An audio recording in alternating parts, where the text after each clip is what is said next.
The following story has been brought to you by StoriesToInspire.org. You might have heard from the great Rav Aaron Mibel's. He was the Admor of Belz at the time of the Holocaust. The Nazis were after him. You guys don't know this. The Nazis had certain squads that their whole job was just to track down rabbis. The Nazis knew that Klal Yisrael, their strength, came from their leadership, from the Rabbanim, from the Admorim, from the Tzaddikim, and they had a list. They knew who was the biggest Rebbes, Rabbanim, Tzaddikim, Admorim, Talmidei Chachamim. They always rounded up the rabbis first. Got rid of them. And now, it's a herd without a shepherd. The people were lost. And at that point, they couldn't even fight back. They just followed. They had no direction. Rabbi Aaron Mibel's was one of them that they were looking for. They wanted Rabbi Aaron Mibel's like, they had search parties and squads going all over Berlin, going all over Europe looking for him. He was a prize to them because he was very strong against the Nazis. Many mices were Aaron Mibel's. Famous mice, so that he was in the building right across the street from Hitler Yamach Shemo's headquarters. I used to stare him down. So Aaron Mibel's was running away from the Nazis in World War II. And he did the unthinkable. Rabotai, I beg of you, if anyone out there is a Belzer Chassid, and you hear the story I'm about to say now, don't shoot the messenger. I beg of you. I'm telling it to you over the way my Rebbe, Reb Meir Shalom Rabinovich Shalita, told it to me today.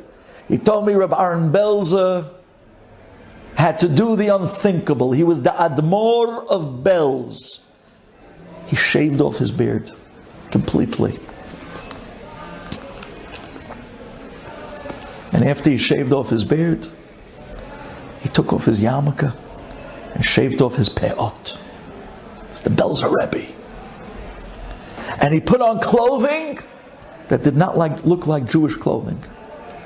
Him and his Bnei Mishpacha all did the same. They had a driver in a car that was driving them through the back roads, through the forests, running away from the Nazis in hot pursuit. And they were in contact with other groups, other partition groups that were fighting the Nazis in different parts of the country, and they would give them information. They're coming from this side, and they're coming from here, and they're trying to ambush you here, and they gave them the information so they'd be constantly on the run to save themselves. One time, they were driving down some back road in a forest, and they just got information that the Nazis found out which car they were driving and where they were going. And now they were in hot pursuit. Now they knew mamish where they were and where they were driving, and they had to get out of there as quick as possible. So the driver was driving at top speed. Who knows who's going to be behind them any moment? And Rabbi Aaron Belzer screams to the driver, "Stop!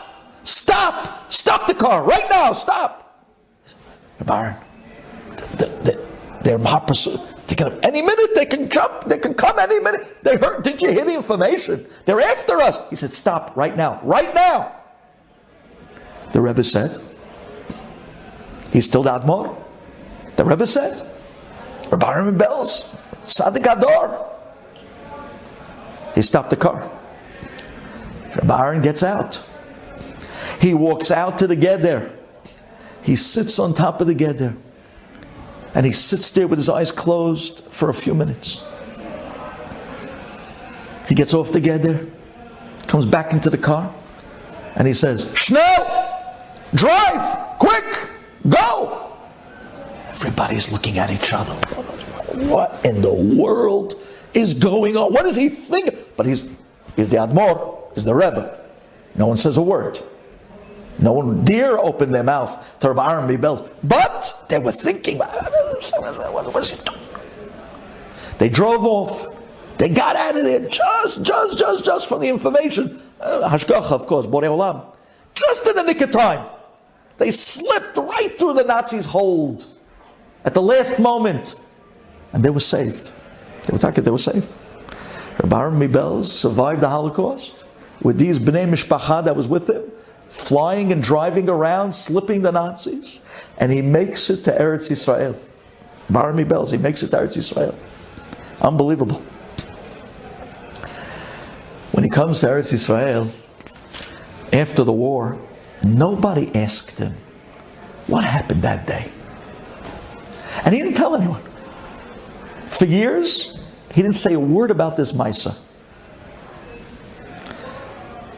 The Biana Rebbe, the great Biana Rebbe, also survived. And he instead went to America after the Holocaust, settled in the Lower East Side.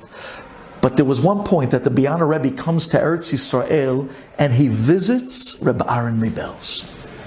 And when he comes into Rabbi Aaron Belz, Rabbi Aaron tells him, Heilige Biana Rebbe, I have hakarat tov. I have hakarat tov to you because the father of my grandfather was the receiver of a great favor from the father of your grandfather. The father of your grandfather, your Elter Zayda, did a big favor for my Elter Zayda, for the father of my grandfather. So I owe you. I owe you hakarat tov. So in order to give you that hakarat tov, I have nothing else to give you. What am I going to give you? What am I going to give you? So in order to give you hakarat tov, I'm going to give you a secret. And this is a matuna. This is a present. A secret.